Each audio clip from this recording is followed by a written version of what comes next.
লাইলাতুন নিসফি মিন শাবান প্রচলিত শবে বরাত উপলক্ষে আমাদের করণীয় কি? বিশেষ করে এই রাতে মসজিদে ওয়াজ মাহফিল, দোয়া দরুদ, ইবাদত বন্দেগী এবং নানা ধরনের খানাদানার আয়োজন করা হয়। কোরআন সুন্নাহর আলোকে এগুলো ঠিক কিনা জানালে উপকৃত হব।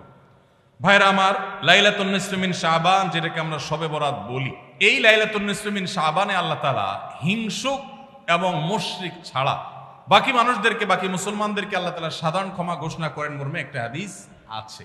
এছাড়া আরো বেশ কিছু হাদিস আছে যেগুলোর কোনো না অনেকগুলো সনদের মধ্যে কিছুটা দুর্বলতা আছে, কিন্তু মোটের পরে এ রাতের ফজিলত সুসাব্যস্ত এবং প্রমাণিত।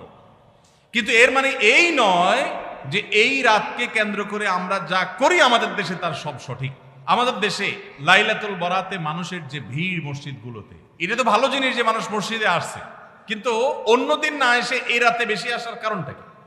লাইলাতুল কদর বেশি ফজিলতপূর্ণ নাকি এই রাত বেশি ফজিলতপূর্ণ? লাইলাতুল কদরের সাথে কোনো তুলনা চলবে? সেই রাতে মানুষ কি এত বেশি ইবাদতের চেষ্টা করে? তাহলে এই রাতে এত বেশি চেষ্টার রহস্যটা কোথায়?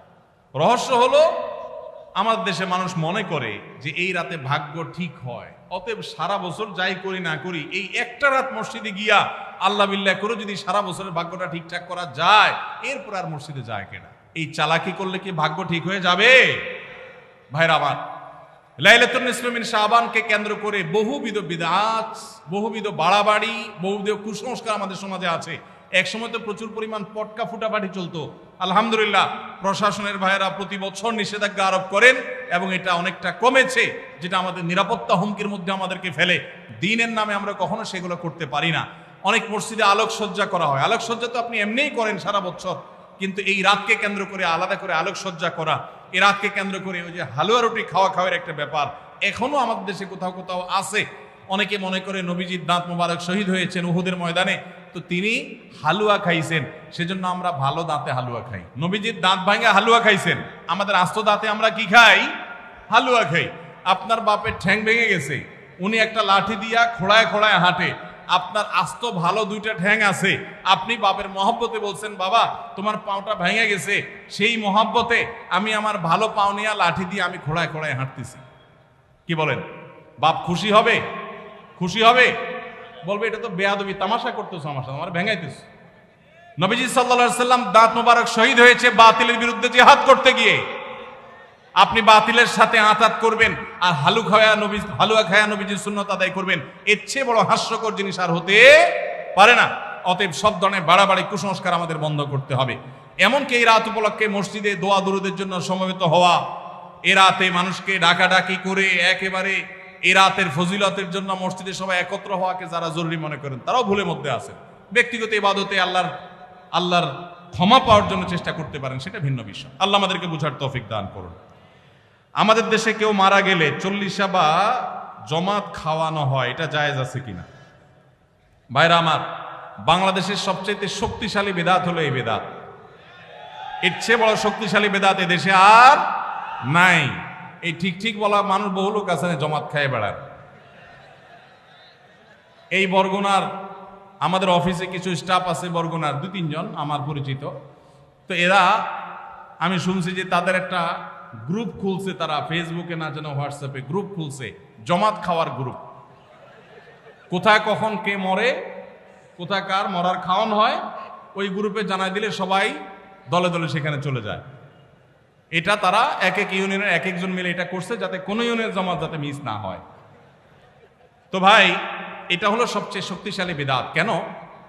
আমি একটা কথা প্রায় বলি, আপনি গুগলে গিয়ে, সবার হাতে হাতে এখন আজকাল মোবাইল আছে, স্মার্টফোন আছে, গুগলে গিয়া শ্রাদ্ধ লিখে সার্চ দিবেন, তালিব্যস রফালা আকার দয়ের পিঠে বড় ধ, শ্রাদ্ধ। শ্রাদ্ধ লিখে যদি আপনি সার্চ দেন, আপনি দেখবেন সার্চের যে রেজাল্ট আসবে আপনার চোখ খুলে দিবে। কি? হিন্দুদের মধ্যে একটা ধারণা আছে, সেটা হলো যদি কোনো মানুষ মারা যায়, তার মৃত্যুর পর এলাকাবাসী আত্মীয় স্বজন সবাইকে দাওয়াত দিয়ে না খাওয়ানো হলে ওই লোক স্বর্গে সোনা দানা পায়, খাওন পায় না, সে না খায় কষ্ট করে। এই জন্য ওই লোকের জন্য যে খানা দানার আয়োজন করে, ওই অনুষ্ঠানের নাম হলো শ্রাদ্ধ। ওইটার নাম কি ভাই? শ্রাদ্ধ। গুগল করে দেখেন, পেয়ে যাবেন হাতের কাছে। আমাদের সাবকন্টিনেন্টে যেহেতু হিন্দু ভাইদের সাথে আমাদের সামাজিক সহাবস্থান আছে, তারা তাদের ধর্ম পালন করেন, আমি তাওহীদবাদী, আমি ইমানদার, সেই জায়গা থেকে আমি শিরকে আল্লাহর নিকট সবচেয়ে অপরাধ মনে করে বাঁচার চেষ্টা করি, কিন্তু তারটা তিনি করেন, তারটা তিনি করে, এটা তার ব্যাপার। কিন্তু তাদের সাথে মিশার ফলে তাদের অনেক সংস্কৃতি আমাদের মুসলমানদের মধ্যে চলে আসছে, আমরা টেরও পাই নাই। এই যে মানুষ মারা যাওয়ার পরে যে খাওয়ার অনুষ্ঠান মৃত ব্যক্তির ওয়ারিসদের উপরে চাপানো হয়, এটা ওই শ্রাদ্ধ থেকে এসেছে, এটা ইসলামে নাই। ইসলামে আছে উল্টাটা। উল্টা কি? একটা মানুষ মারা গেছেন, নবী সাল্লাল্লাহু আলাইহি সাল্লাম বলেছেন অমুক মারা গেছেন, তার পরিবারের লোকদের জন্য তোমরা খাবারের ব্যবস্থা করো। কেন? কারণ তাদের রান্না করার মতো মানসিক অবস্থা নাই। আমরাও সেটা করি, অবশ্য আপনারাও করেন। কেউ মারা গেলে তার আত্মীয় স্বজন, তার ছেলে মেয়ে, বউ বাচ্চাদেরকে খাওয়ান দাওয়ান দেন, 2 দিন 3 দিন একটু খাওয়ান টাওয়ান পাঠান, এরপরে 40 দিনের দিন সুদে আসলে একসাথে উঠায় নেন। কি বলেন? খাবার পাঠান গামলায় করে একটু, আর খাওয়ার সময় গোটা গরুটা খেয়ে ফেলেন এলাকার মানুষ। বাপ মারা গেছে, আপনি খুশি না বেজার? খুশি না বেজার? আপনার মা মারা গেছে, আপনি খুশি না বেজার? যদি বেজার হন, খাওয়ানোর যত অপশন আছে, খাওয়ানোর যত উপলক্ষ আছে মানুষ খাওয়ানোর, এটা খুশি হয়ে না বেজার হইয়া? যেমন মানুষ বিয়ে করছে, খুশির চোটে অলিমা খাওয়ায়, এটা সুন্নাত। কারোর বাচ্চা হয়েছে, খুশি, এজন্য সে আকিকা খাওয়ায়। কারোর ছেলেটা পাস করছে, সে খুশি হয়েছে, এজন্য সে আটার দলা খাওয়ায়, মিষ্টি খাওয়ায়। কিন্তু আপনার বাবা মারা গেছে, আপনার তো মনের কষ্ট। আপনি যেভাবে জিয়াফত দিচ্ছেন, আপনি যেভাবে মেজবানি খাওয়াচ্ছেন, এটা দেখে তো মনে হচ্ছে আপনি অনেক খুশি যে বাপটা চলে গেছে, এখন জমি জমার ভাগযোগগুলো আমরা পাবো। এই উসিলা সবারে খাওয়াই। আল্লাহ আমাদেরকে হেদায়েত দান করুন। শক্তভাবে এই বেদাত আমাদের সমাজ থেকে দূর করতে হবে ইনশাআল্লাহ। আমাদের সচেতন হতে হবে। আপনার বাবা মা মারা গেছেন, ওনাদের জন্য আপনি কি করবেন? দোয়া করবেন, ইস্তেগফার করবেন, চোখের পানি ফেলবেন, দান সাদাকা করবেন। মাদ্রাসায় এতিম গরিব ছাত্ররা আছে, একবেলা খাবার টাকা দিয়ে দেন।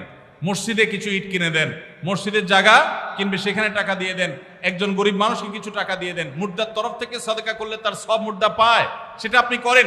কিন্তু এই যে অন্য ধর্মের মানুষদের মতো করে খাবার অনুষ্ঠান যেটা করছেন, এটা সুন্নাহর খেলাফ। সুন্নাহ হলো মৃত ব্যক্তির পরিবারকে খাওয়ানো, তাদের কাছ থেকে খাওয়াটা সুন্নাত নয়। আল্লাহ আমাদেরকে বুঝার তৌফিক দান করুন।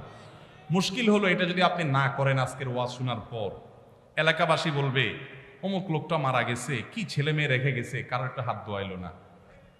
বলবে কি না বলেন? কেন আপনার হাত আরেকজন ধোয়াইতে হবে? আপনার হাত কি লুলা হয়ে গেছে? হ্যাঁ, আরেকজন হাত ধোয়াইতে হবে, নিজের হাত নিজে ধুতে পারেন না? হাত ধোয়ানো মানে খাওয়ান আর কি, তাই না? এলাকাবাসী বহু কিছু বলবে, কিন্তু আপনি অটল থাকবেন যে আমি ইনশাআল্লাহ এগুলা করব, আমার বাবার জন্য, মায়ের জন্য যেটা করলে সওয়াব হবে সেটা আমি করব। নবীজি সাল্লাল্লাহু আলাইহি সাল্লামের কাছে এক সাহাবী এসে বললেন, ইয়া রাসূলুল্লাহ, আমার মা মারা গেছেন, আফা আহুজ্জু আনহা, আমি কি তার পক্ষ থেকে হজ করতে পারি? নবীজি বলেছেন, নাম, অবশ্যই করতে পারো। এগুলো হলো সুন্নাত। আমরা সুন্নাত বাদ দিয়ে এখন বেদাতকে আলিঙ্গন করে ফেলেছি। আল্লাহ আমাদেরকে হেদায়েত দান করুন। আস-সুন্নাহ ফাউন্ডেশন, উম্মার স্বার্থে সুন্নাহর সাথে।